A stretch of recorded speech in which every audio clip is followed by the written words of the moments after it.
Okay, I'll call this meeting of the Urbana City Council to order. Would the clerk please call the roll? Mr. Ammons? Here. Mr. Brown? Here. Mr. Jacobson? Here. Mr. Madigan? Miss Marlin? Mr. Madigan just walked in. Okay, okay. Mr. Roberts? It's timely. Here. Mr. Smythe? Here. Mayor Pressing? Okay, first up is approval of the minutes from the previous meeting, September 6, 2016. Is there a motion? Move approval. I'll second it. Any corrections, things to change? Seeing none, all those in favor? Aye. Aye. Opposed? Minutes are approved. Do we have any additions to the agenda? Okay, we'll move on. Petitions and communication. We have a number of people who want to be recorded. Three people want to speak before the right up front, and we have one here that's not related.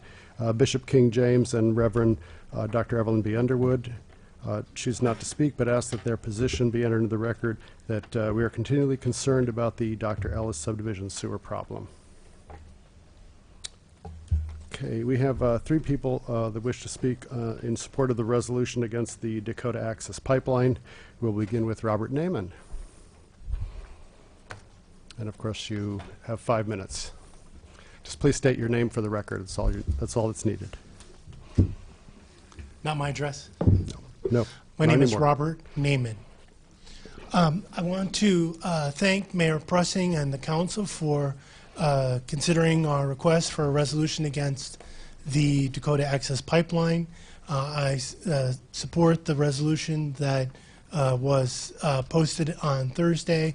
I understand some people may have some concerns with the text, and I encourage you to address those concerns expeditiously if you can. The main thing I hope is that you're able to expeditiously conclude this today, because I think that's the greater interest of humanity, and hope that you don't have to spend too much time on this, because I don't want it to be painful for you, or unnecessarily painful for you. Speaking for myself, I actually like the Urbana resolution for Urbana better than the Minneapolis resolution. I think it's more appropriate for Urbana. So it reads more like a policy brief rather than a speech at a rally. I think that's appropriate for Urbana. But I think, 95% of the story here is not the actual text, it's the general thrust, and I think the general thrust is the right one. I did place two documents at the table. One, I printed out 2 copies of the move-on petition we did. You've already seen the petition. What's changed since last week is that some more people signed it. There's now 70 signers from Champaign and Urbana, so I just made 2 copies of that.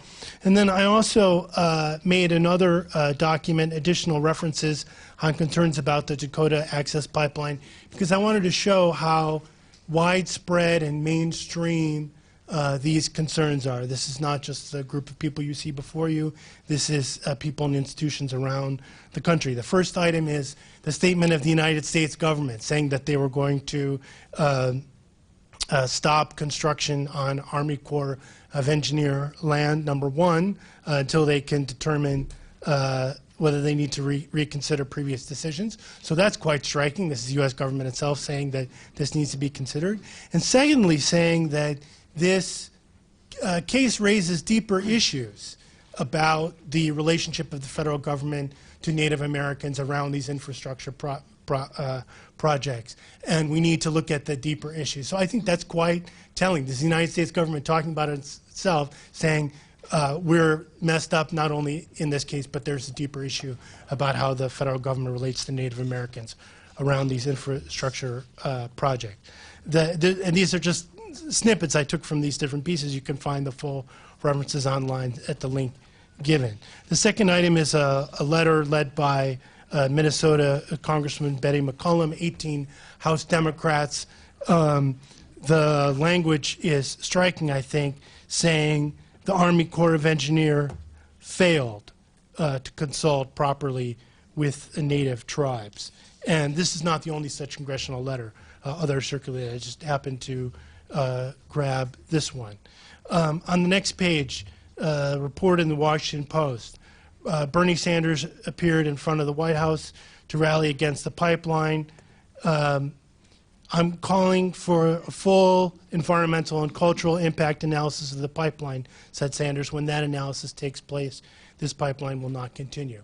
I think that's relevant here. As you all recall, we had a primary a few months ago, 2-1 Bernie Sanders, Champaign County. So, you know, that's what Champaign County Democrats are like. So I think you're right in the middle of the road when you're standing with Bernie Sanders on this. And then the last three items, three statements from organized labor. I think that's particularly important here because of the perception that is maybe being put You forward in have some 1 quarters minute, Mr. that this Naaman. is labor versus environmentalists. So first of all, the statement of the Communication Workers of America. Secondly, a statement of the Labor Coalition for Community Action, which is constituency groups within the AFL-CIO. And third, the statement of the United Electrical Workers. Again, these are snippets. You can find the full statements online. This is not the sum total of all the statements in organized labor. I'm not pretending that organized labor is uniform on this. They're not. But this is the direction that I believe that organized labor is moving, and this is part of our transformation as a society.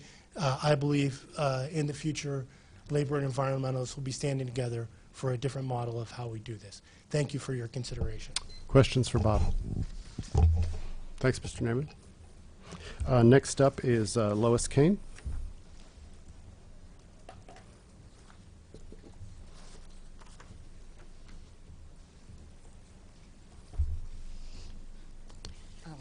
My name's Lois Kane, and I'm with a national group called Food and Water Watch, and we've been circulating a petition nationally for a long time about the pipeline. And since 2 Saturdays ago, I've gotten over 250 signatures just alone in this area from the various events that have happened. And there's a lot of anger out there and a lot of support for the Standing Rock Sioux, and just a lot of anger towards, you know, fossil fuel industries taking over our water and our lands and everything else. I just wanted to let you know that so many people just right here in this town are very concerned and have signed our petition. So. Great, thank you. Questions? Thank you. And next up is Barbara Antistel. I hope I pronounced that correctly. That's fine.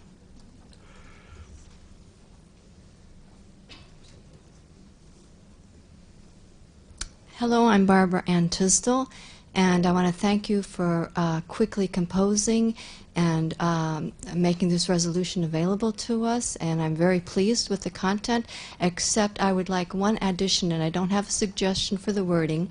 And the basis for this suggestion was the information we got from the environmental biologist Jackie Potter last week, that this pipeline could have a negative impact on the Muhammad Aquifer. And if that's true, and I heard that you sent an email with more detailed information and maps about this, so if it's true that the Muhammad Aquifer could be negatively impacted, I would like a very short statement about that in the resolution to make it more individualized, more location-specific to Urbana, to give us more ownership of being possibly affected by this pipeline. So thank you very much for hearing me out. Thank you. Any questions? Okay, thank you. Actually, I do. Oh, go ahead, Michael. So this is information to me that I'm obviously interested in, but I'm looking at the route of the pipeline, and you're suggesting that the Muhammad Aquifer could be impacted. I see that the path of the aquifer, of the pipeline is some 60, 70 miles southeast of Springfield.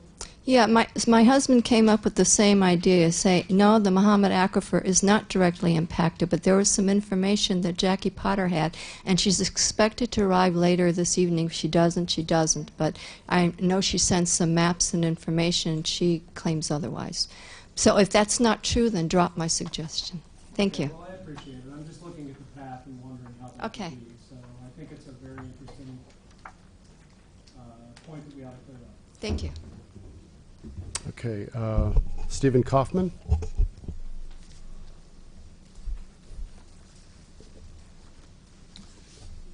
Good evening. My name is Stephen Kaufman, resident of Urbana since 1974. Thank you for preparing this resolution and the opportunity to represent the Urbana community in standing up for the rights of Native Americans, as well as the maintenance of the quality of water. And water really knows no boundaries. You put a drop up at the continental divide and it winds up in the Atlantic or the Pacific Ocean. So water disperses pretty well. What I would like to bring to your attention is a suggestion in the wording of the actual resolution part, where it states that we support the effort, and I quote, we support the efforts of the city of Minneapolis. And I suggest that that you change that to we support the efforts of the Standing Rock Sioux tribe and all the Native American tribes who join in opposition to the Dakota Access Pipeline in their stance to protect clean water resources and world climate. I believe Diane Marlin has probably a better wording of the same intent, and I think that more clearly reflects what I know many people would like to accomplish, and that is to support the people that this is impacting the most, not necessarily the city of Minneapolis, which the way it's stated now is where the support is being directed. So I can give you a copy of my version, and Ms. Marlin, I believe, is going to make a more official kind of annotation to what has been presented. Thank you. Eric? Stephen, would you take it as a friendly tweak on your suggestion to say that we join with the city of Minneapolis and others to support the efforts of the Standing Rock Sioux tribe, etc.? Sure. Okay. Sure. Thank you. Okay, any other questions? Thanks. Thanks, Stephen. Okay, next up, Jackie Potter.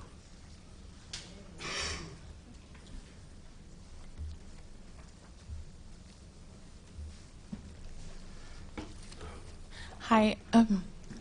I was wondering if you guys got my email that I sent yesterday. Okay, and has anybody had a chance to look at the maps? Mm-hmm. Okay. So I don't have it. you don't have it. Okay.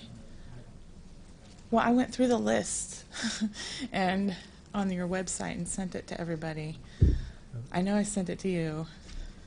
Okay, Yeah. well, why don't you just summarize what Okay. you've got, please? Well, what I sent was maps showing the rivers and streams and maps showing the sand and gravel aquifers and the bedrock aquifers. The bedrock aquifers are in blue. The sand and gravel aquifers are in green, including the Mahomet Aquifer, which is right in the path of the Enbridge pipeline. The Dakota Access Pipeline will be going over rivers and streams. Do you want me to just, for people who didn't get my email, do you want me to just read what I wrote? Okay, that might be better. I said, to the Urbana City Council members, I'm sending some maps and info about the river, stream, and aquifers of Illinois and the proposed tar sands oil pipeline route by the company Enbridge. There are other, just in the last few days there have been oil spills from pipelines. Illinois is a state very rich in water resources. As I said in last week's City Council meeting, it is extremely difficult to mitigate oil spills on surface water, which companies usually don't do, or if they do, it's inadequate. But it would be all but impossible to mitigate contamination of an aquifer. From what I understand, the Mahomet Aquifer is a semi-permeable aquifer.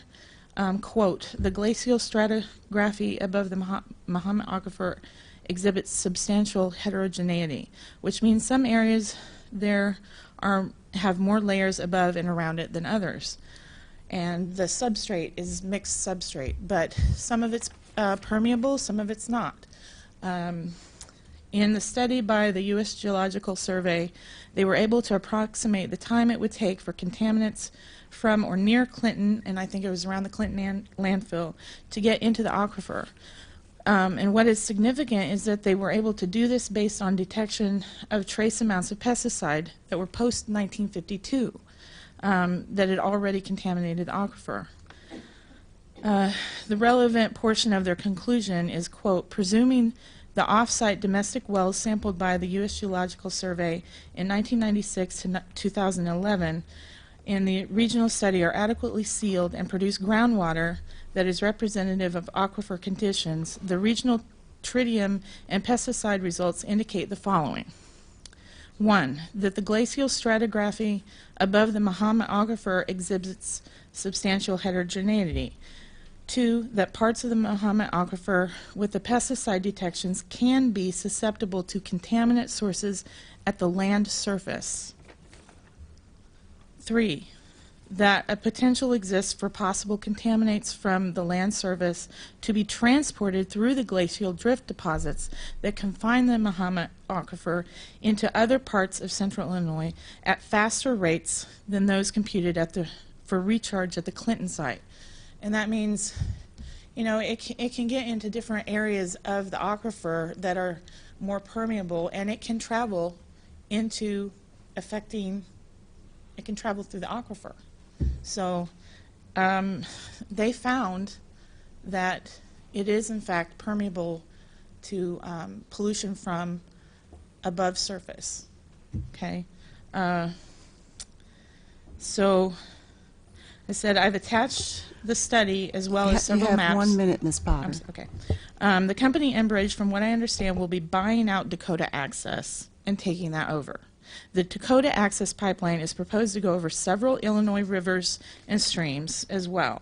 The Illinois River, Macoupin River, Kaskaskia River, and adjoining streams and creeks, as it makes its way to Pacoda, Illinois, to be then shipped south over further waterways and aquifers to the Gulf, where it will then be shipped and sold overseas without any significant benefit to the U.S. or any of the communities or water supplies it would threaten.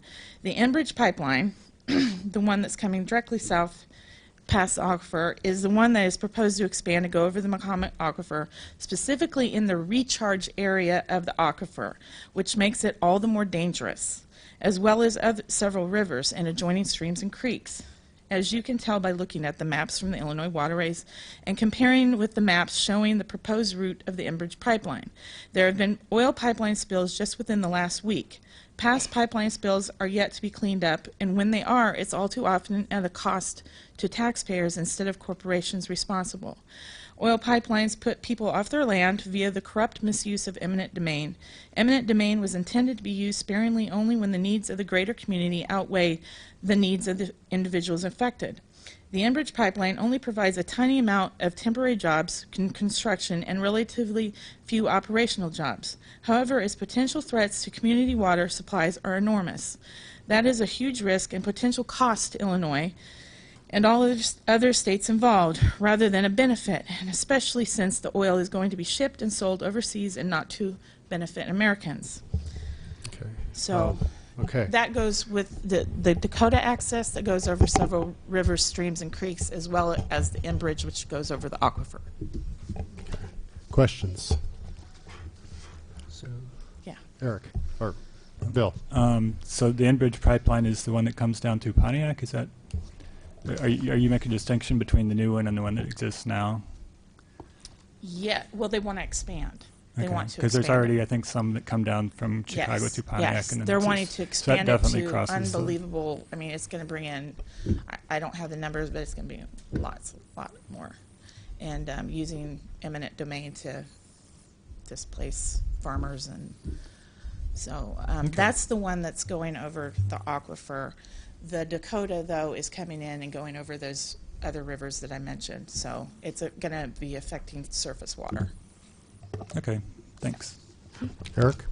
so I just want to be sure I'm understanding this right. I'm looking at two things. Okay. I'm looking at your map with the blue bedrock aquifers within Okay. 300 feet, and the green sand and gravel aquifers.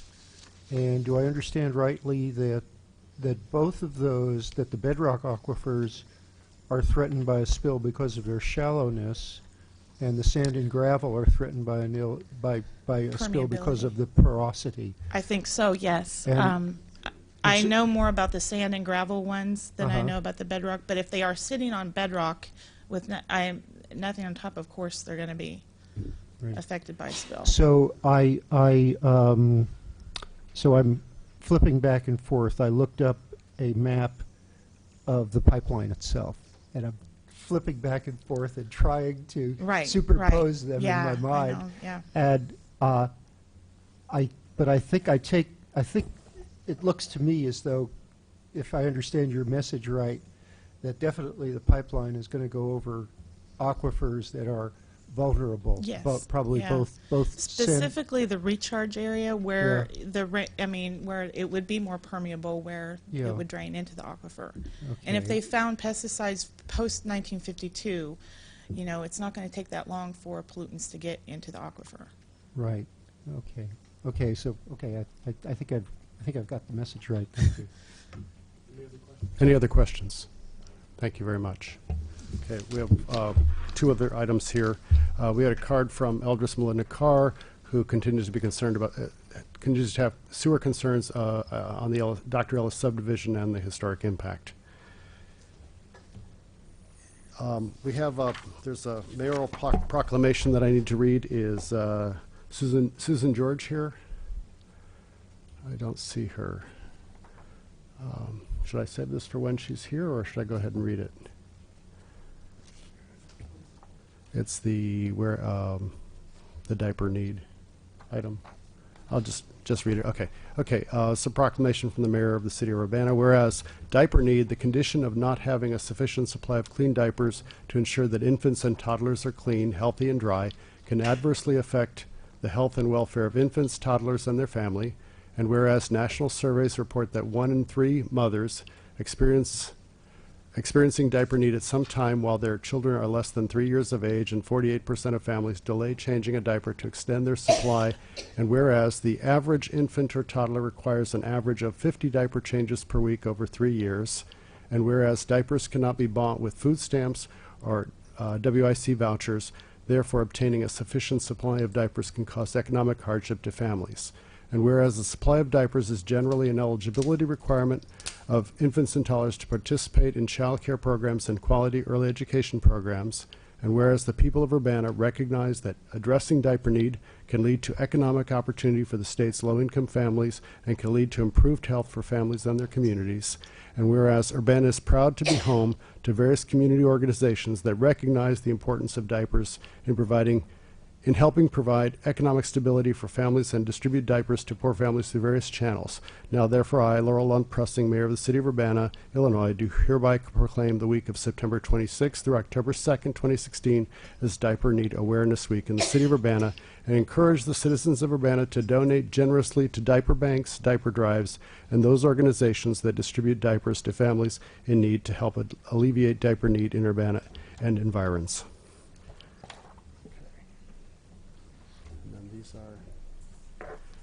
Do any of the people who just handed cards want to, okay, not seeking to speak.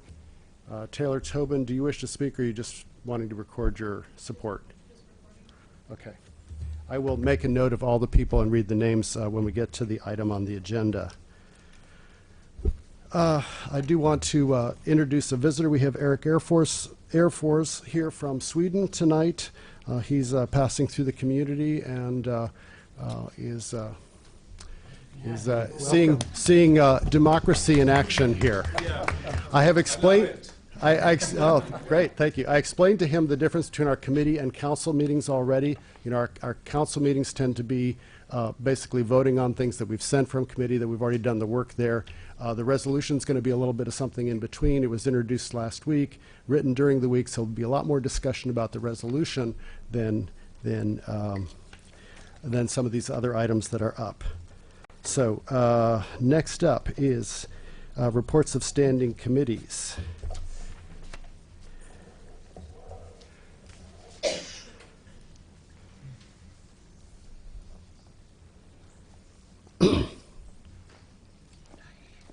Diane, are you ready? Oh, Oh, sorry. I thought maybe you were getting something organized there. I am getting something organized. Yes, okay. On behalf of the Committee of the Whole, I move approval of ordinance number 2016-09-080, which is an ordinance approving agreements for relocation of Ameren distribution facilities, the relocation of Ameren utilities in and about the North Lincoln Avenue construction project area. I'll second. Moved by Diane Marlin, seconded by Dennis Roberts. Any discussion? Mike and then Bill. So I have to say that I am a little bit disappointed in Ameren in this situation. The way I understand it is that they had plenty of time to let the city know that there was some of their pipeline under the proposed improvement for North Lincoln Avenue, and they failed miserably to report to the city the need for relocation of that, and that has now cost the project another $250,000. So frankly, I think there ought to be a law, and you're not going to hear me say that very often, but there ought to be a law. And Ameren should be ashamed of themselves for not coming forth with this prior to now. And frankly, I think they ought to be on the hook. And if I was in state government, just saying, I would press for a law that would make them liable for this expense. I don't think it should come from any other source but the utility at this point. The sad fact of the matter is, if something like this did come from the utility, they would only extract that from the ratepayers ultimately. But I do think it's an unfortunate circumstance that they were not on top of this situation. They had plenty of time. Bill Gray and his staff gave them months and months and months, and I forget how many, but it was a lot. And so it's just distressing that a public utility like this would not have their act together to the point where they could let us know that there was something laying under the path of this road that needed to be remedied prior to the construction of the road. Bill? Yeah, I just had a question on the electrical part. We got the Exhibit A that showed the actual relocation locations. I don't think we ever got that for the gas part. Was that something we were expecting this week? Or the actual map with the gas relocations? Bill Gray, Director of Public Works. Yeah, I did not get the final agreement from them. What I mentioned at last Monday's meeting was unless there was something significantly different than what I had mentioned at the committee meeting, I would let you know. But as far as costs, schedule, et cetera, should be the way we understand it. But to answer your question, we know where the relocation will be. It's going to be on the west portion of the right-of-way, up by Olympian Drive, and the consultant is aware of the location. It's fitting within the plans. The plans have been modified and accommodating that relocation of the gas main. So that's not an issue, but it'll be basically in the west part of the right-of-way. Anything more, Bill? Well, we're approving this relocation agreement, and it has Exhibit A with a map. Says there's a map with Exhibit A. It isn't. So should we just strike that? It says they'll relocate said gas facilities. The map will be included in the original document. Okay. Oh, before it's signed We just by the won't be mayor. able to see Before it it's signed by we the vote on mayor. it. Yes. Oh, before the mayor signs it. Yeah. Okay. Okay. Thanks. Eric?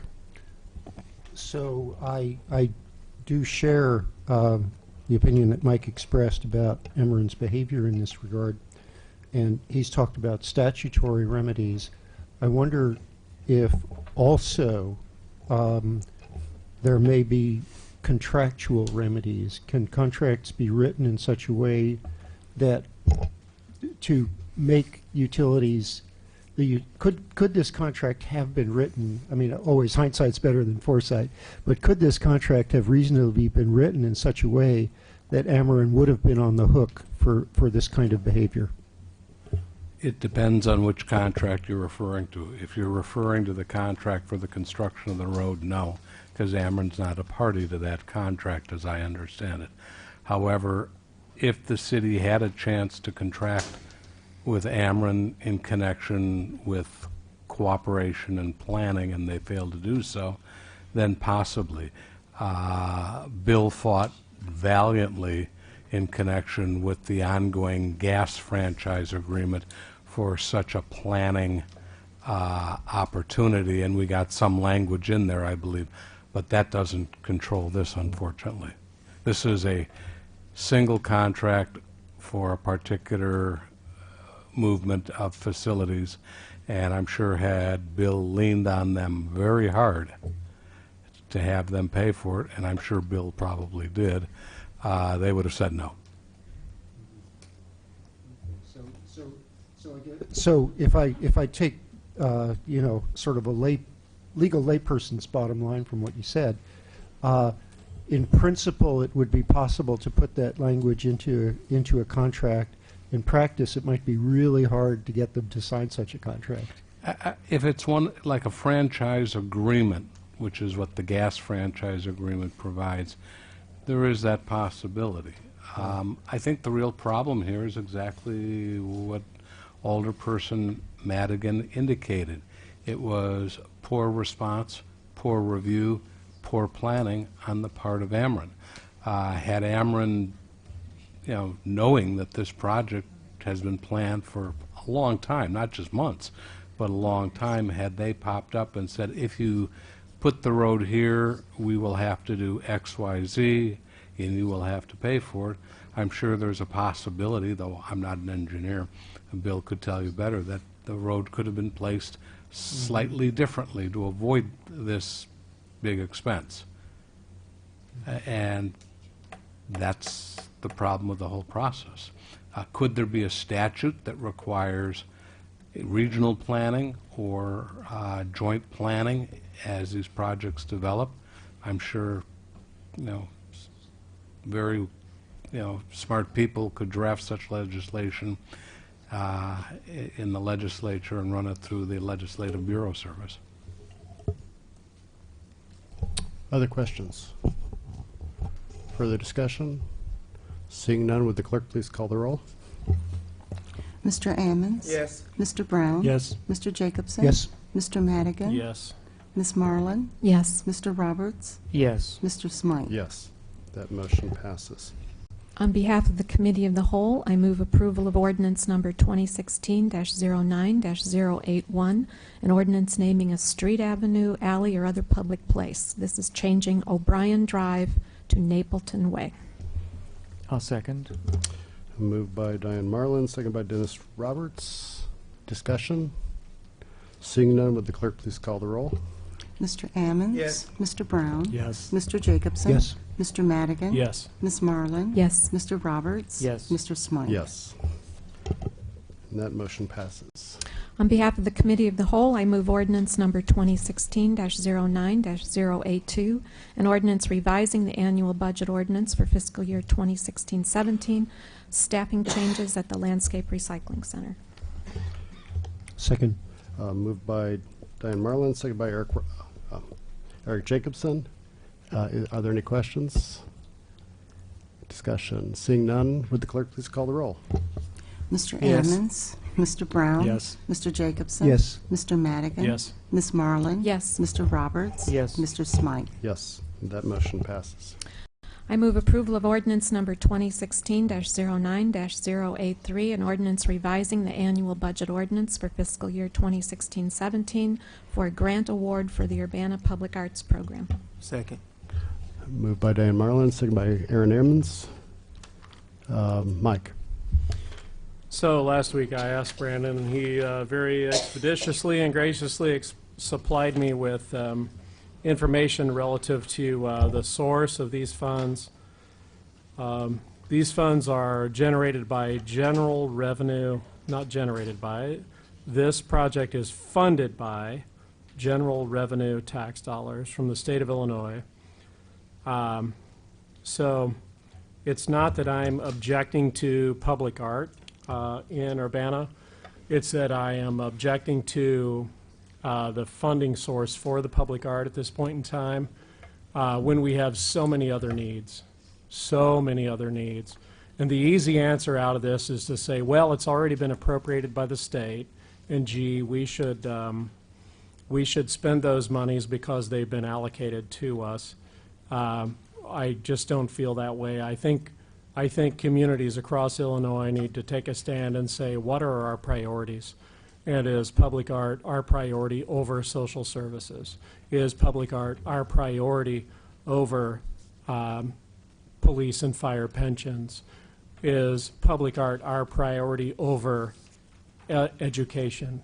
And I don't believe that in any one of those instances a rational adult would suggest that public art is a priority over any of those things. And we should begin, if you want to start a movement on this. Start a movement about what we should be spending our general tax dollars on from a state level. That's what we should be making a stand on this evening, is let's stop spending money on things that are luxuries and not needs. They are aesthetics and not needs. So what we're doing here is we are perpetuating a system of state government that is funding something that is, in economic hard times, not a necessity. So I'll be voting against this not because I don't enjoy public art and not because I don't think public art is aesthetically pleasing and not because I don't think public art is important. But I will publicly say that it is less important than those things that I've enumerated previously. Eric? Well, this is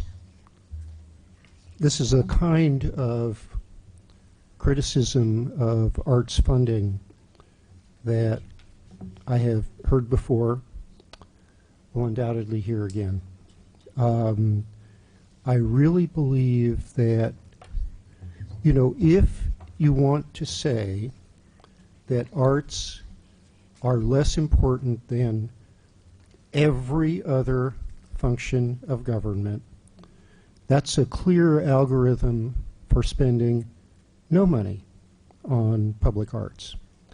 And I think that, you know, the problem with arts is that the output is, in a certain sense, less tangible.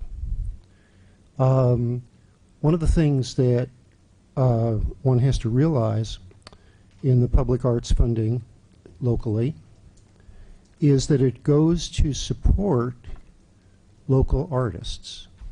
It goes to support people who are engaged in music, in visual arts, etc. In our community, it enriches all of our lives. I don't know how to quantify that, but would I say, I don't know how to say, for example, that arts is less important than education, because what is, I mean, I'm trained as an engineer, but my gosh, it would be a horrible world if it were only functional. And it would not be such a great world either, I think, if the only arts were commercial arts. The public arts are different. And I just don't see the competition as Alderman Madigan sees it. So I will support this, and I am moved to speak on behalf of it and in defense of it. Dennis? I appreciate those comments from Alderman Jacobson, because he's also on the Arts Commission of the City of Urbana. I do also appreciate the feelings that Councilman Madigan expressed, that aligning the goals of the state's finances has been a hope that we've all wanted to be seeing for the last couple of years, and we don't see it coming together to make any kind of correctional direction in that area. And I would agree with him about perhaps the precedence of the importance of education and other kinds of funding as being a very valid comment. If this grant was $168,000, this would be a significant decision perhaps for the community of Urbana.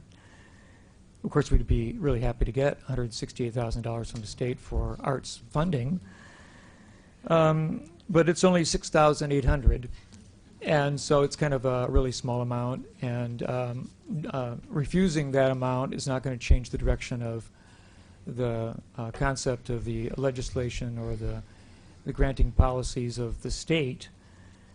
And in support of the arts, I mean, my background is in the fine arts. You know, what I earned was a Bachelor of Fine Arts in printmaking, and ultimately working in book design. So that was my whole field, and I think that one of the aspects of the arts that has to be considered is that it's the humanistic voice of people. We have plenty of input on the commercialism of America and the financial direction of banks and economic forces. We really do need to balance that if we are a human society with the arts and support of those people who are the poets, musicians, and writers of our community. The film, creation of creative film is a significant thing. In our lives, we see a lot of commercially driven video. It would be beautiful to see more artistically thought through projects, perhaps also that have historic value for the community or for the nation as a whole. And I have my own predilections as far as an arts critic go, and I've seen projects done in the Arts Commission that were funded that I really, really regretted having used the money for particular events. But overall, the arts program in the city of Urbana has been pretty strong. This grant was acquired by our director of our arts program, Pauline, and I appreciate her energy to do that. So I guess I'll support this, but I will agree that not every piece of art that's created, through these grants will be remembered in 10 years. Whether it changes the life of the individual has yet to be determined. Aaron? So as a local artist,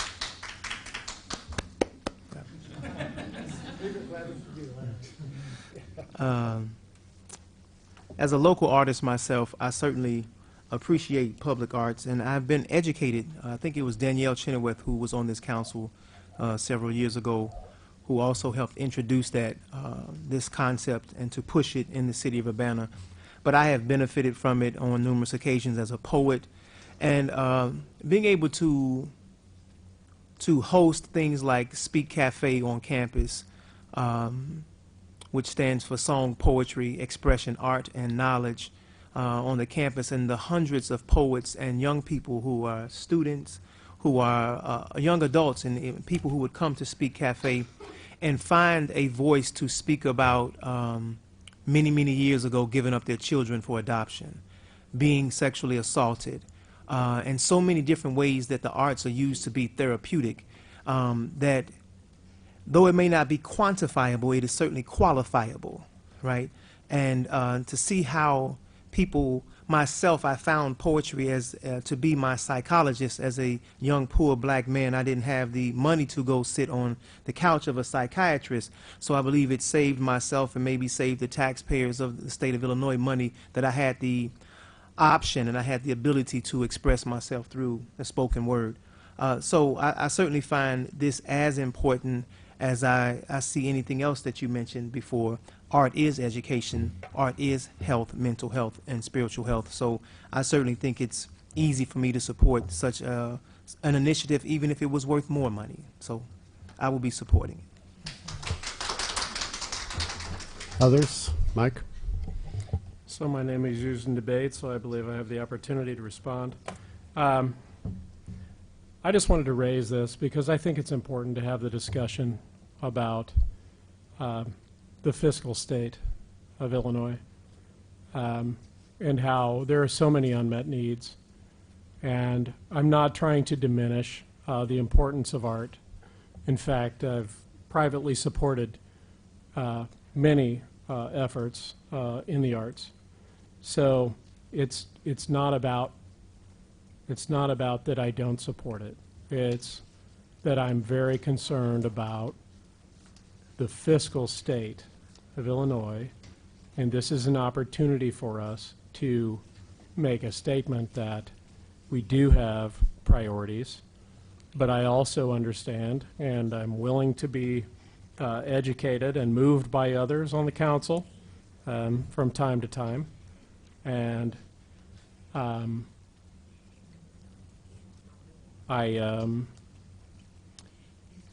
I can see that this is a priority for many. This has personally affected people on the council or people who are close to people on the council. So I will support this, but I wanted to raise the point that we need to, as city legislators, as city taxpayers, to understand, people need to understand the ramifications of local spending when there is a crisis on a higher level, and we are feeding into that by our local decisions. So yes, this is a small amount of money, but if you magnify this over the breadth of the state of Illinois and all the cities that are involved in spending on grant programs such as this, it does still continue to concern me that many worthy human services programs remain unfunded. Many schools remain grossly underfunded. And so we are making a conscious decision here to feed that. And I think that's something that's worthy of discussion. But I will embrace the comments of the other council members, and I will agree with you that this is important. I think this is a vibrant arts community, but we all need to really think about, is this more important than making sure people are fed? Is this really more important than making sure that people are getting a quality education? And I remain unconvinced on that, but I will, based on the small size of this grant, I will acquiesce at this time, but it's a discussion worth having in the future. Others? Eric, would you, Bill? Yeah, I'll just add, I remember when Timothy Killeen was hired about a year ago, I went to one of his early introductions to the public in general, and one of the concerns that people raised was the emphasis on the hard sciences and whether there would be continued support for the humanities and the arts. And I just remember the statement he made was that all knowledge must flow from the humanities.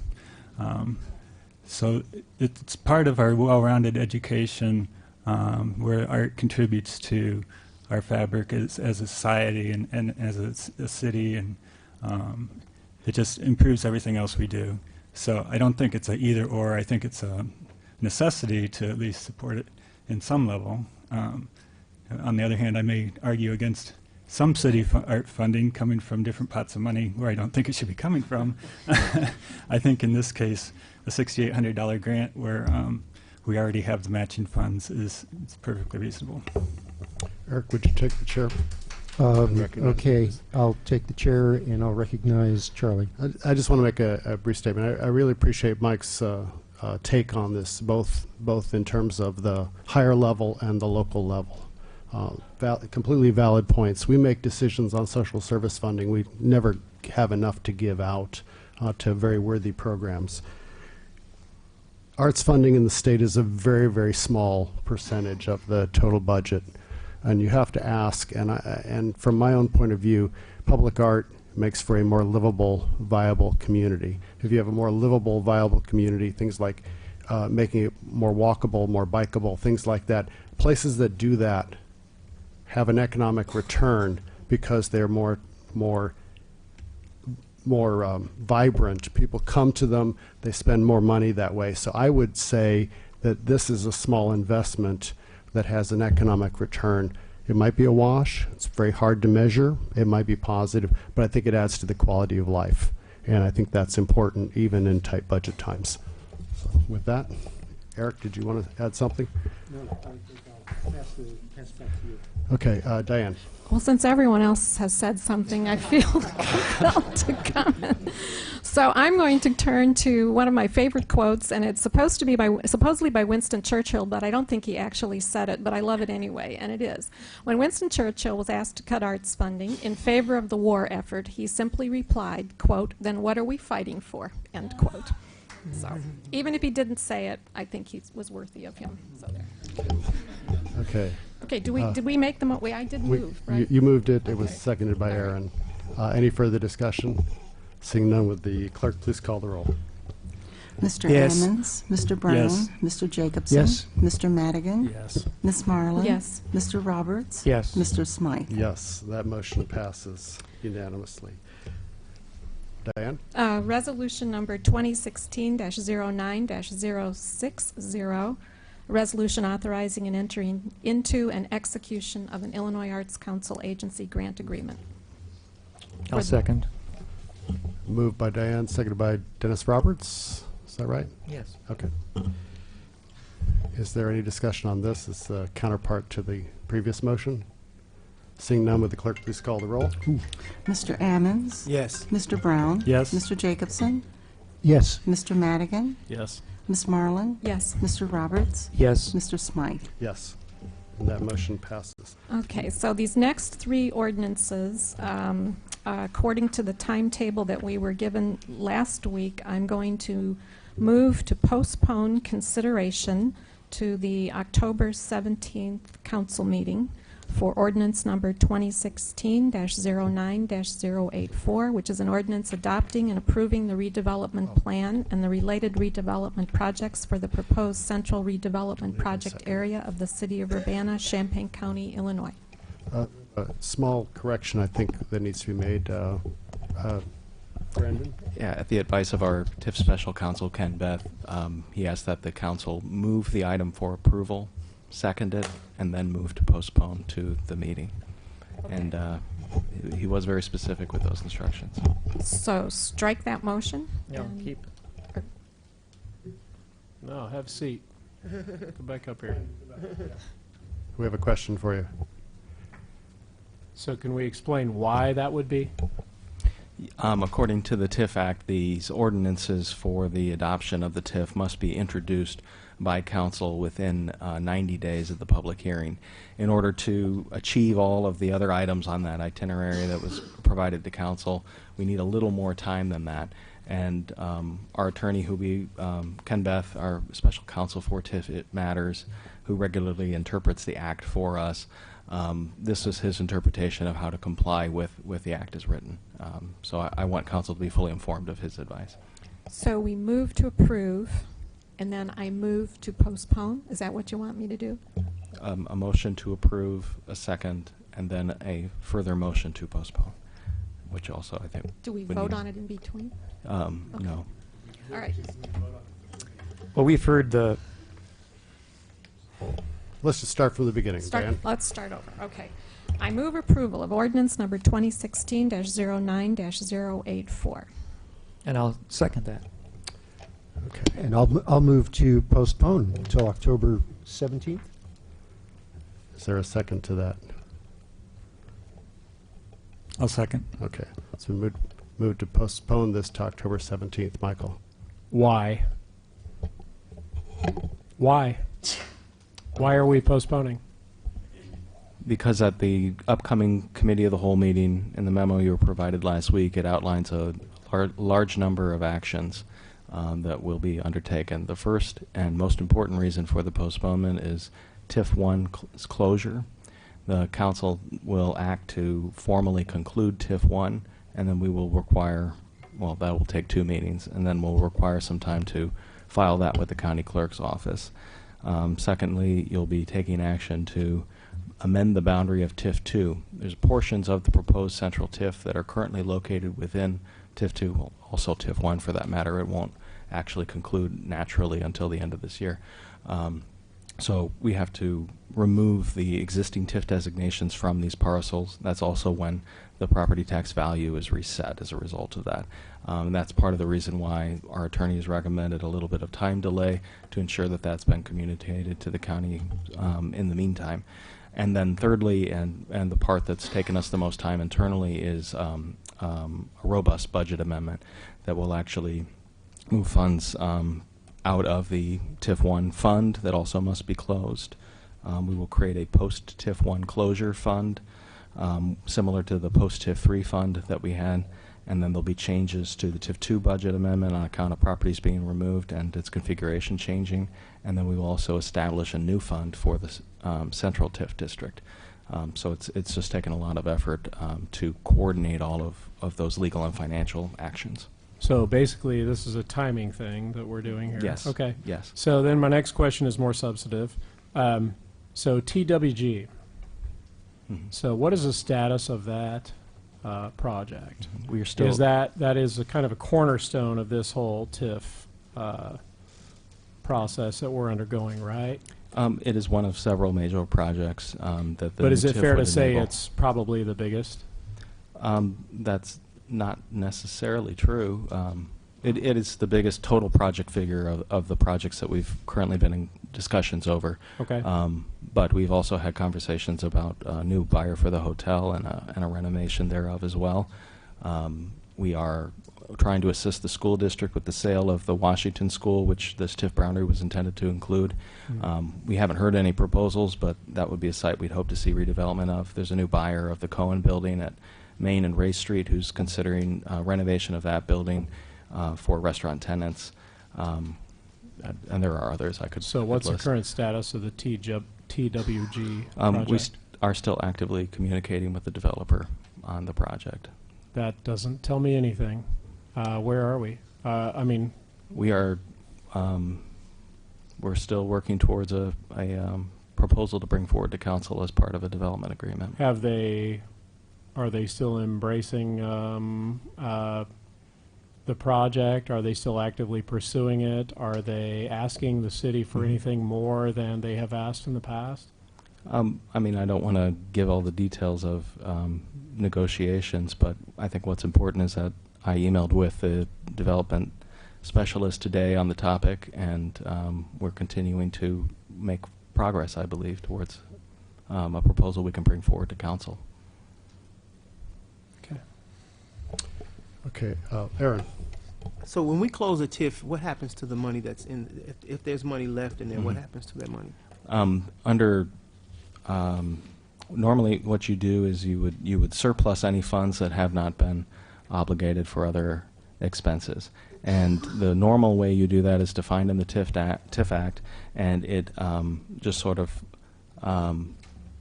it's distributed by formula based on the current tax rate to all the taxing partners. However, because TIF 1 is an older TIF and it was a sales tax TIF, it invokes a different part of the Act, and we would be required to pay out in accordance with how the sales tax was received. And because it's only looking at a certain portion of the total sales tax is applicable to TIF, the way that works out is about 50% would go to the state and about 50% would go to the city. And as a result of that, and in analyzing this and consulting with our TIF attorney and Elizabeth Hannon, our finance director, we determined that it was better to just transfer those funds out of TIF 1 back into TIF 2 where they can be put to use. So we can just move from one TIF to another. We don't have to, when that TIF closes, even though it's a sales tax TIF, we are not obligated to give the state theirs and give the city. Correct, because we can demonstrate the obligations for those funds. And yes, we have the ability to transfer funds between TIFs. When you say demonstrate the obligation, what's an example of an obligation? So for certain funds, we won't actually move them out of TIF 1. So one example would be the Stevens building renovation that's occurring downtown. And the budget amendment that you'll receive next week will detail every line item associated with this. But as an example, that I think it's about a $1.2 million renovation, and so roughly $300,000 of incentive is there for that project. However, that incentive is only available upon the developer's completion of the project and receipt of a certificate of occupancy. So while the project is currently underway, we are obligated by agreement to make a payment on that project. And of course, we want the developer to finish the project that he's undertaken, and the post-TIF fund allows us to make that payment after the fact. So, sorry.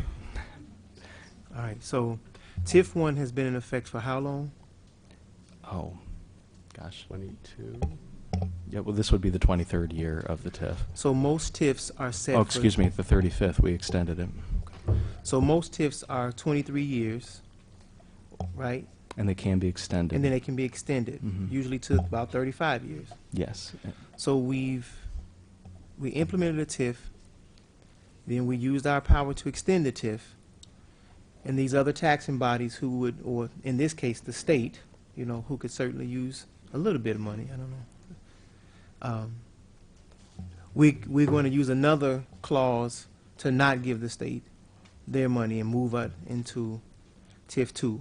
And I'm raising this because this is one of the concerns that has been raised over and over again, that not only does the TIF create some usage, quote unquote, of other taxing bodies' money, but then we use the clause to expand it to 35 years.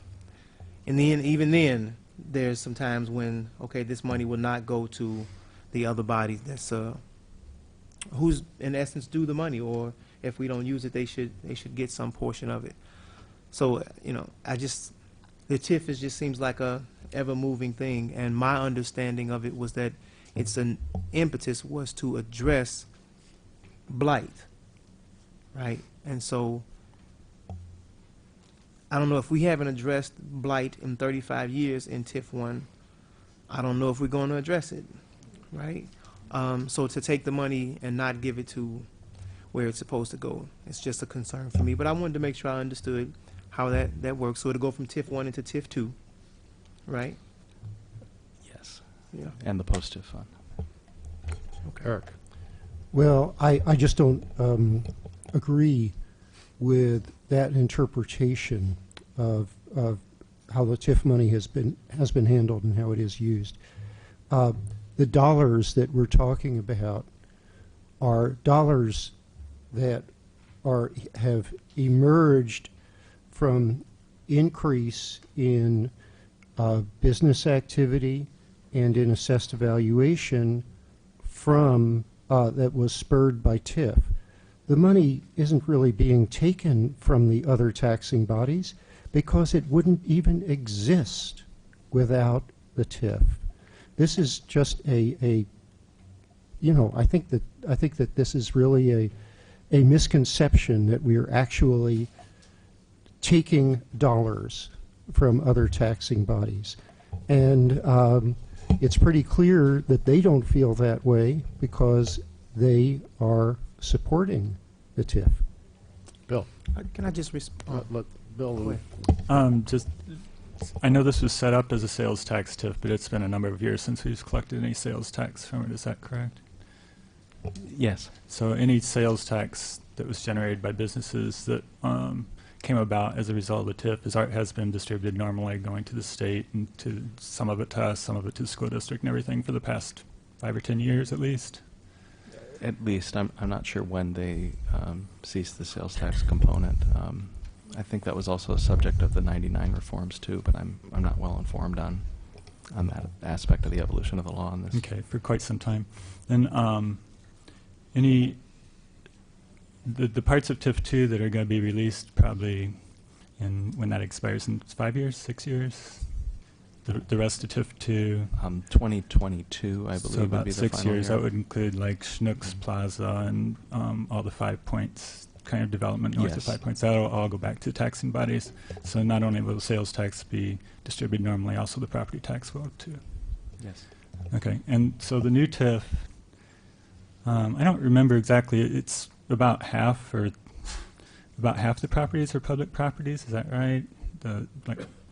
I guess it's depends how you measure it, as far as whether it's area or don't even have a value for property, public property. But a lot of it is courthouse, park district, school district, things like that. So there isn't really going to be much generated by that TIF for quite some time, I would guess. I mean, you're starting with a pretty small amount of private property as your base, and we won't see any increment generated from that until the value of that private property goes up.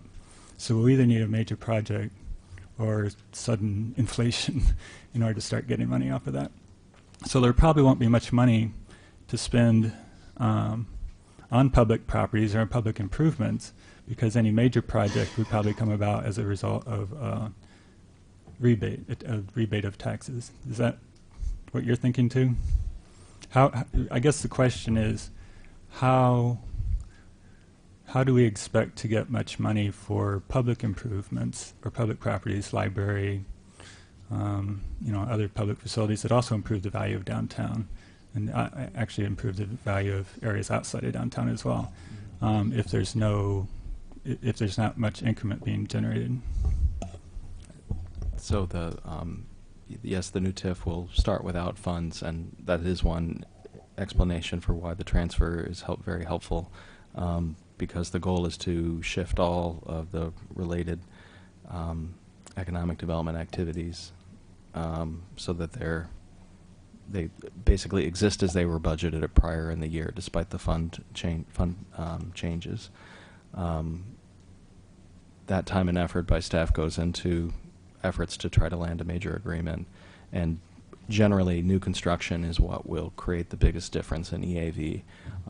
It's an unfortunate reality that we have to work with when we can put a lot of subsidy into a renovation of an existing historic building, but it's really not going to result in much EAV increase. So we do have a lot of historic structures. We do have a lot of public structures. Also the Washington School, that kind of situation where you're taking something that was not taxable and making it taxable once it changes hands. That also would create a lot of EAV. Generally, during the first few years of a major project, those incentives are kicking in, and that's deferring some of the revenue the TIF would otherwise receive, or governments would otherwise receive, to fund the incentives. That's our preferred method, is that the developer, the project itself, is generating its own incentives through new taxes. And that's really the hallmark of what a TIF does. The individual taxing partners, it's very hard to create a financial arrangement like that. It's complicated and messy. The TIF concentrates those tax dollars back to one place, so it's very easy to reimburse back.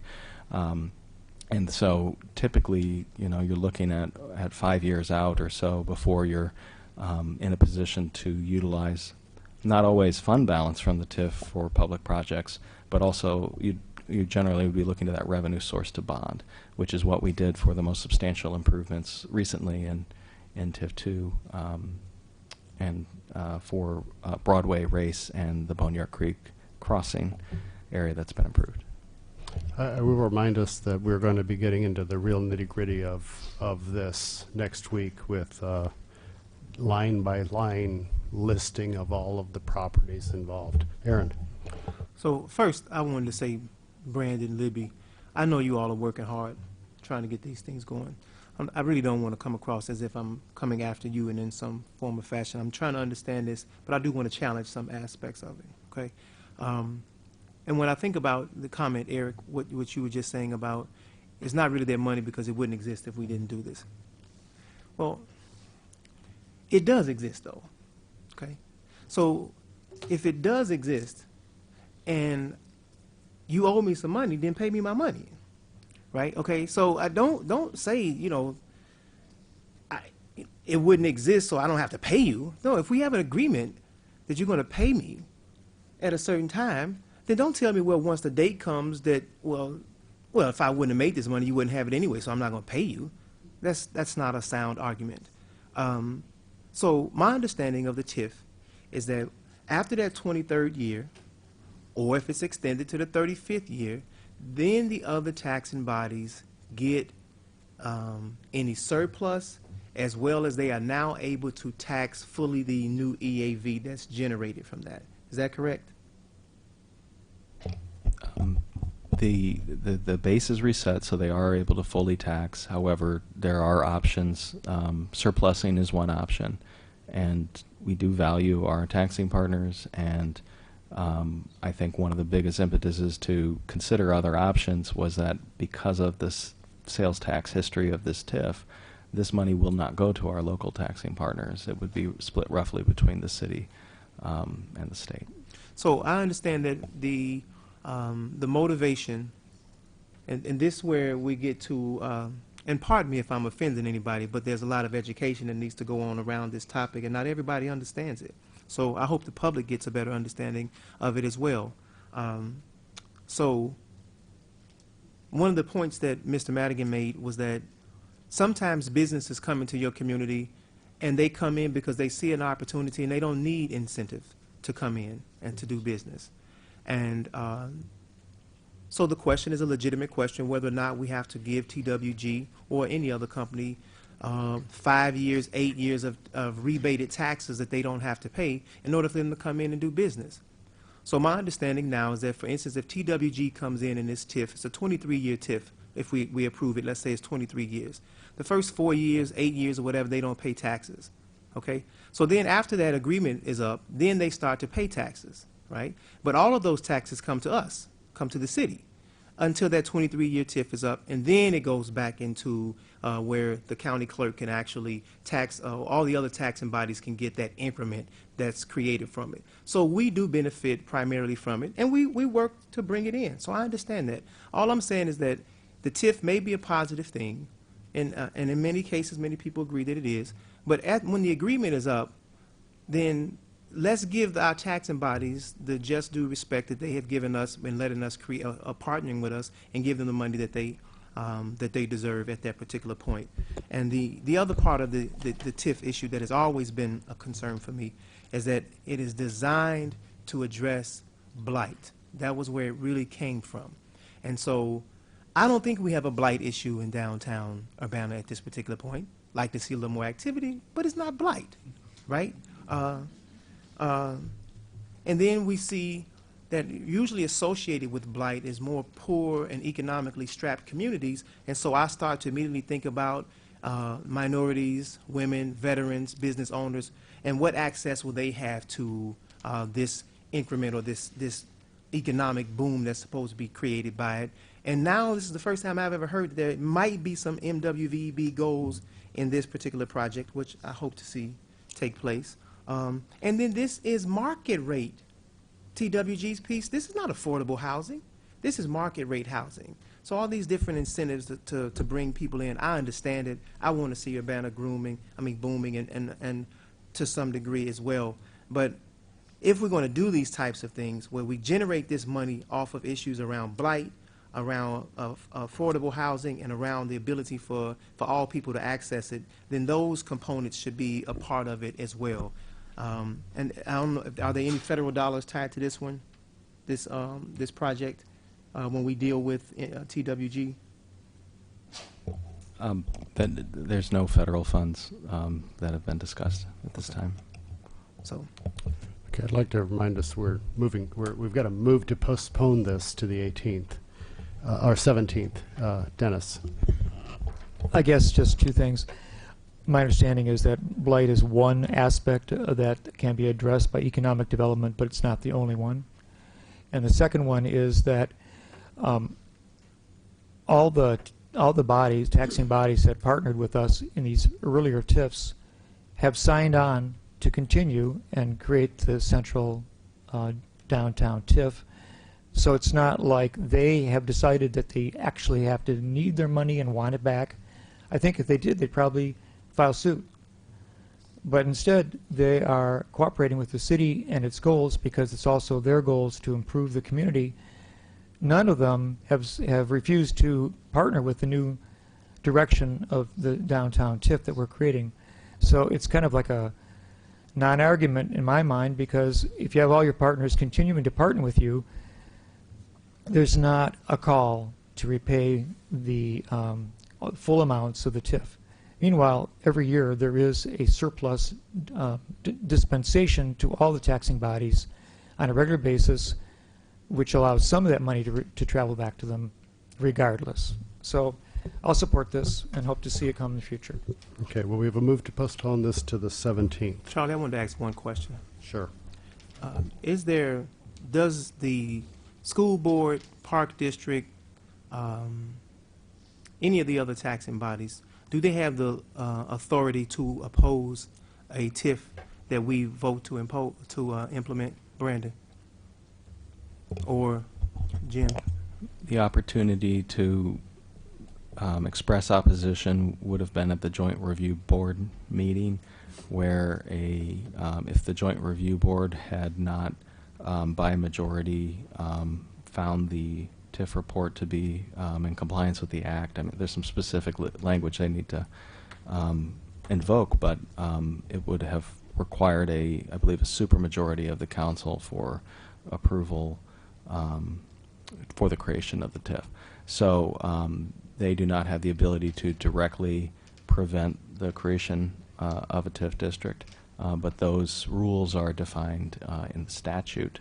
And just to be clear, extensions of the TIF require an act of the legislature, and it is my understanding that it is practice at this time that extensions are not brought to a vote unless all the taxing districts affected by the TIF have submitted letters of support.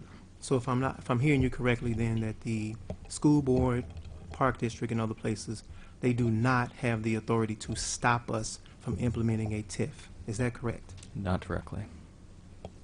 Okay. All those in favor of postponement, please signify by saying aye. Aye. Aye. Aye. Opposed? Aye. Okay, motion carries. Diane? I move approval of ordinance number 2016-09-085, which is an ordinance designating the Central Development Project area of the city of Urbana, Champaign County, Illinois. I'll second. It's been moved by Diane, seconded by Dennis Roberts. I move postponement until October 17th. Second. It's been moved by Eric and seconded by Diane to postpone this to October 17th. Any further discussion? Just a point of order. I thought when we moved and seconded postponement, it was automatic. No, that's a move to Oh, defer. And deferment. that's a special rule, and it goes automatically. The next council meeting, this is a move to a specific date. Okay. Okay, thanks. Any further? All those in favor signify by saying aye. Aye. Opposed? Aye. The motion carries. I move, on behalf of the Committee of the Whole, I move approval of ordinance number 2016-09-086, an ordinance adopting tax increment financing for the Central Redevelopment Project area of the city of Urbana, Champaign County, Illinois. I'll second. Moved by Diane, seconded by Dennis Roberts. I move to postpone this until October 17th. A second. It's been moved by Eric and seconded by Bill to postpone this to October 17th. Discussion. Seeing none, all those in favor? Aye. Aye. Opposed? Aye. And that motion also passes. And what everybody's been waiting for, final resolution of the night. Diane? On behalf of the Committee of the Whole, I move approval of resolution number 2016-09-061R, a resolution opposing the Dakota Access Pipeline. Second. It's been moved by Diane and seconded by Aaron. Diane. I sent around to council earlier today a couple of suggestions for revising the language of the resolution, so I'll introduce those now. Yeah, before you do, let me just read the names of those who are, I almost forgot this, I have names of a number of people who are here in favor of this but don't wish to speak. Taylor Tobin, Stuart Levy, Penny Hanna, Atticus Zowli, Aaron Cox, Charlotte Green, Iranka Carney, Matthew Weatherby, Patrick East, Nathaniel Letner, Grace Wilkin, Susan Carsey, Karen Aram, Nancy Dietrich, Victoria Ford, and Richard Antistel. So those are all members of the audience who didn't wish to speak but support passage of this resolution.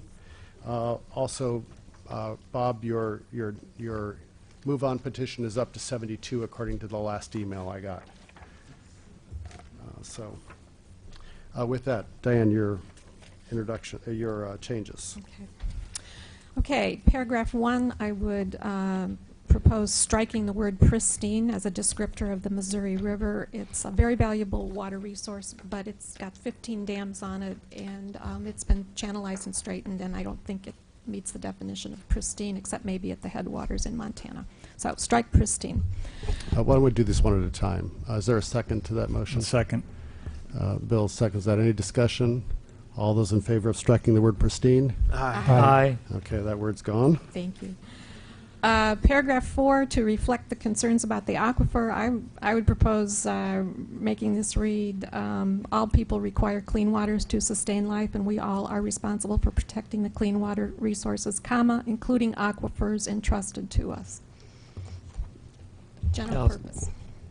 I'll second that. It's been moved by Diane and seconded by Dennis to add some wording there concerning the aquifer. Any discussion on that? All those in favor? Aye. Okay, so that's added. Please make sure you get that language to the clerk. I will. And then paragraph 5, which is the meat of the resolution, I would propose that it reads, now, comma, therefore be it resolved, comma, by the mayor and city council of Urbana, Illinois, that we join the city of Minneapolis to support the Standing Rock Sioux and tribal nations in their opposition to the Dakota Access Pipeline, and we call on our representatives in Congress and in the General Assembly to ... I'll second that. It's been moved by Diane, seconded by Eric to make this language change. Discussion. Does that meet everybody's needs? I think so. All those in There's favor? other cities too. Should we list them all? Or? Well, should we say, I would suggest Minneapolis and... There'll probably be more by the time it gets signed. So should we say... All cities that support this? The efforts of... I guess it was Minneapolis first. Yeah, Minneapolis pioneered, so I think Okay. Minneapolis and others is good. Sorry, I didn't wait to get no. Is that sufficient then? Or do you want to... Are you all set, Bill? Okay. All those in favor of this language change? Aye. Aye. Okay. Discussion of the main resolution as amended. Eric. I was, as people know, I was away for a while, and I was traveling in Central Europe, and part of my, according to my DNA, 46% of my heritage is European Jew, and I saw much of the great genocide of the 20th century, the Holocaust.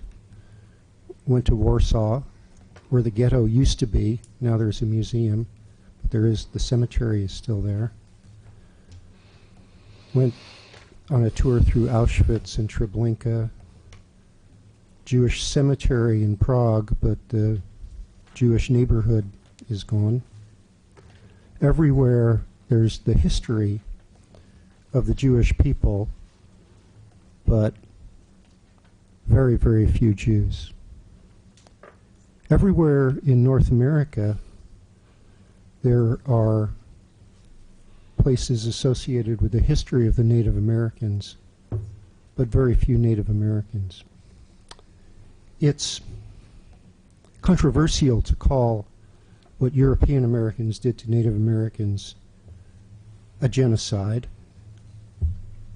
My particular belief is that it does fit that definition. And I just wanted to say this because it just was important to me to take note of this in this context. This is one of the things that makes this resolution important to our community and important to me. Anyone else? Bill. Yeah, I think in general we're all frustrated a lot with the whole extraction of the oil and the hard to get oil and the expensive oil to extract, and the use of carbon and everything. But I think for me the main thing is that they didn't probably follow the right procedures in getting the environmental permits and consulting with the indigenous peoples that have the cultural and water resources that they should be respecting there. I think I'm still trying to weigh the costs and benefits of whether the pipeline itself is a bad thing. Obviously there are pipelines that already exist. Maybe the newer ones are more safe than the older ones. If the pipeline isn't built, they could be using trains like they are now. There was a 70-car train derailment 3 years ago in Quebec where it blew up half a town. 47 people were killed from the same oil field. And that caused a lot of environmental damage too. But there's obviously also problems with pipelines. They leak.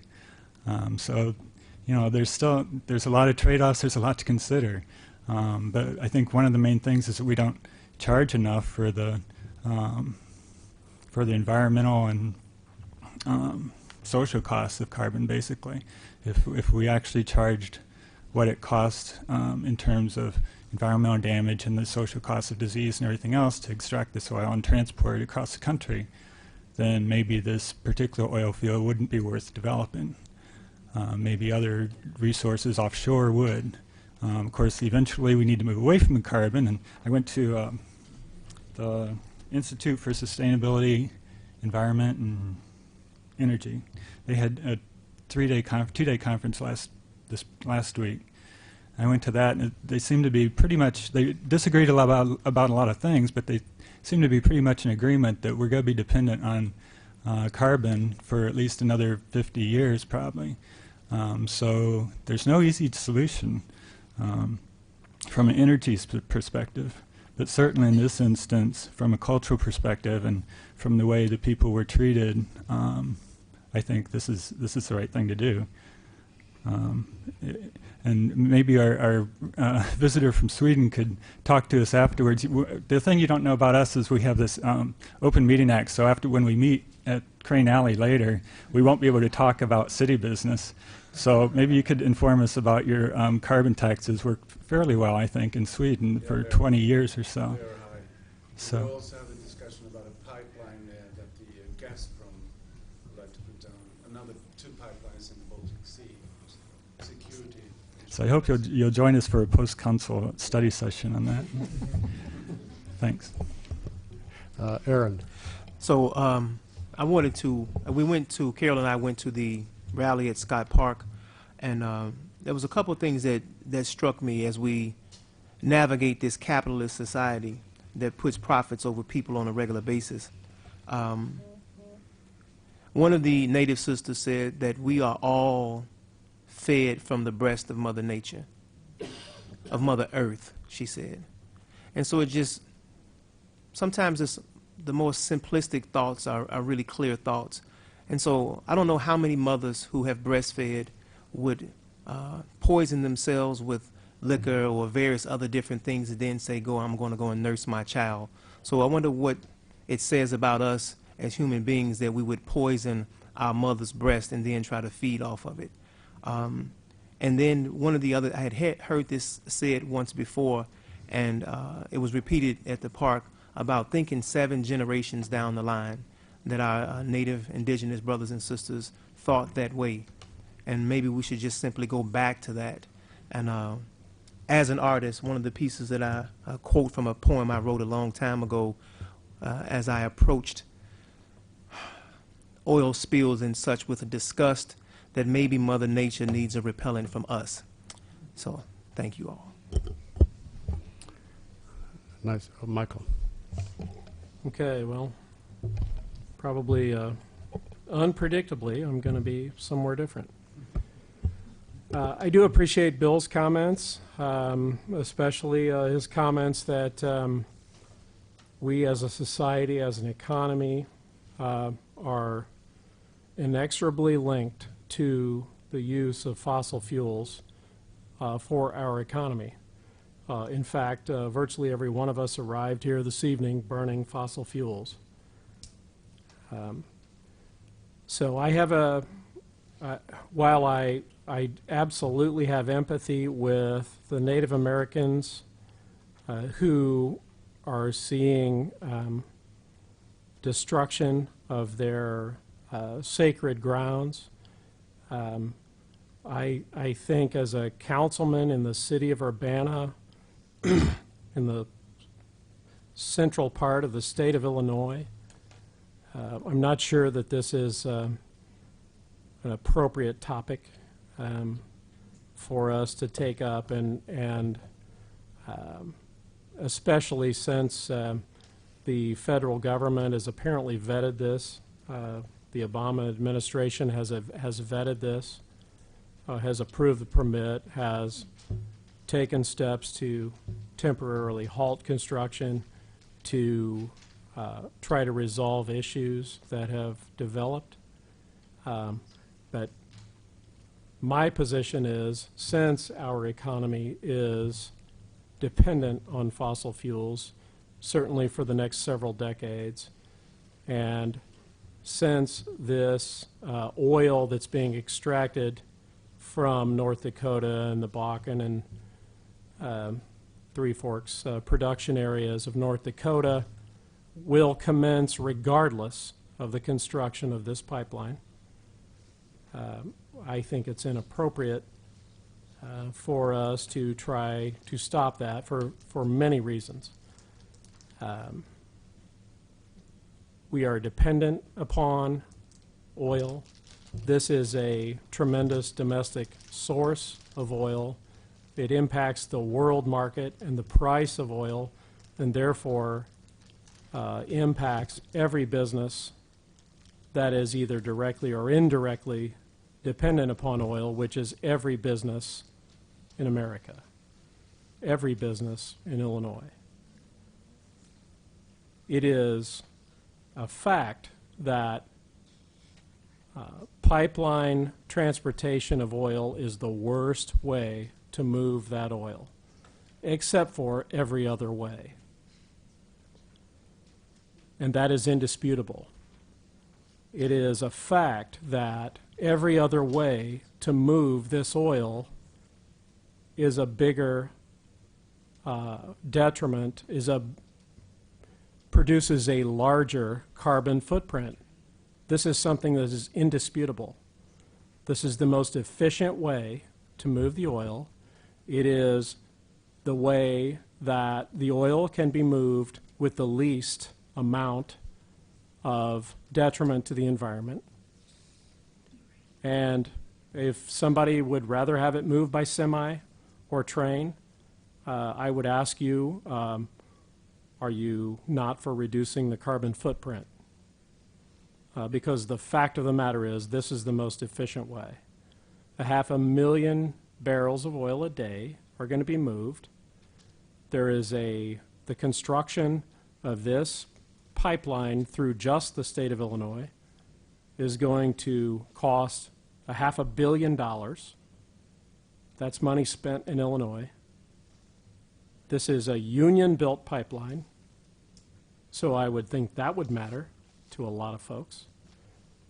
the generation of tax revenue in Illinois is $16.4 million in sales tax during construction, $3 million in local sales tax during construction, $20 million total, but $750,000 in estimated property tax revenue in Illinois during the first year in service, and that's an ongoing generation of revenue in state income tax. 99% of the total 4 state property agreements have been executed with agreement of the property owner. 4,000 construction jobs created in Illinois alone, and there have been 56 local meetings in Illinois alone about this pipeline. So I think the contractor has done its due diligence. I think the federal government under the Obama administration has vetted this project and approved it, and it is a boon to the economy of Illinois and the other states in which this pipeline will transport the oil.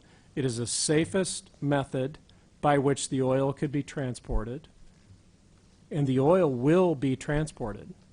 The other indirect benefit of the pipeline is that it frees up trains to move grain and other commodities that cannot right now be moved for a reasonable price because oil is competing for the trains that exist. So there are a lot of economic factors that need to be considered, and I know that these are economic and not emotional, and I'm not trying to diminish any emotional arguments that are being put forward here.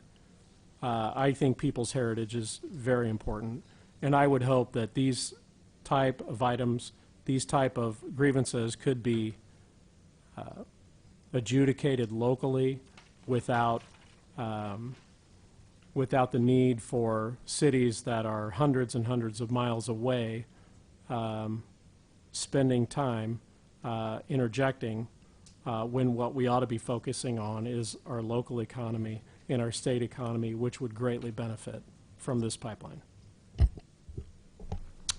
Anyone else? Dennis.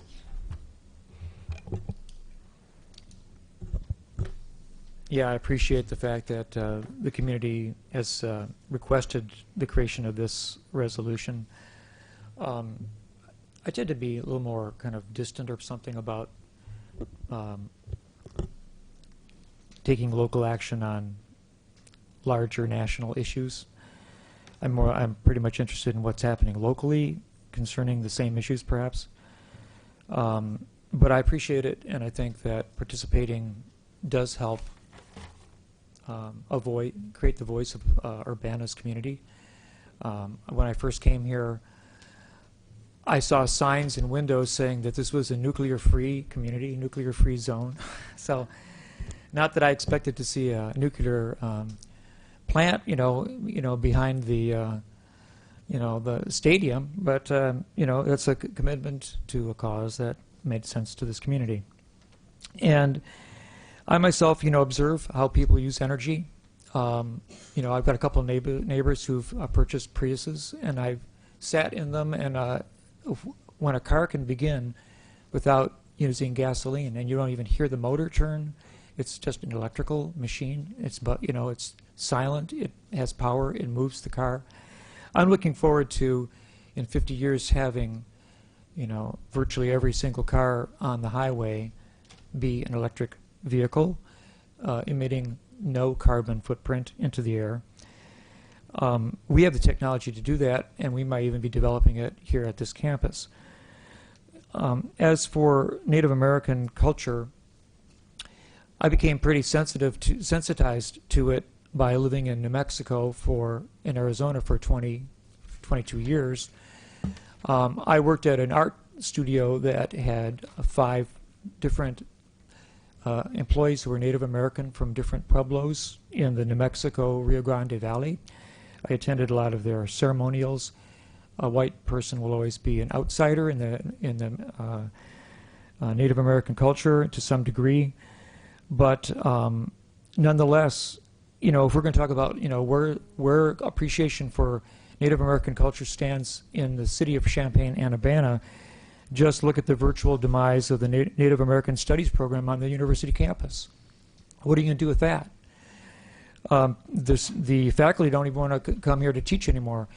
And part of that was the heritage, you know, the unfortunate heritage of the Chief Linawick imagery, which was rightfully ended, you know, about 12 years ago after a very long controversy. But I can tell you that, you know, coming from New Mexico, the minute I came here and people were talking about the chief, I said, what is it they don't understand about Native Americans? This is such a phony experience. You know, it is just not, it doesn't honor anything. So we're trying to move forward. This is one way that this community can do that. So I support it, and I'm happy to say aye when the vote comes. Diane? Okay. This resolution doesn't require a roll call, so unless anybody objects, all those in favor? Aye. Aye. Aye. Opposed? Motion carries. Reports of special committees.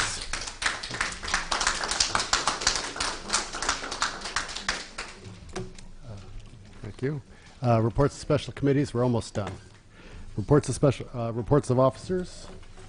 None there. We have one last item. Mayoral reappointment to boards and commissions to the Building Safety Code Board of Appeals. Term to expire June 30th, 2021. David Crow. Is there a motion? I'll move approval. It's been moved by Dennis, seconded by Aaron. Any discussion? All those in favor? Aye. Opposed? That appointment is approved. Seeing no further business, we are adjourned.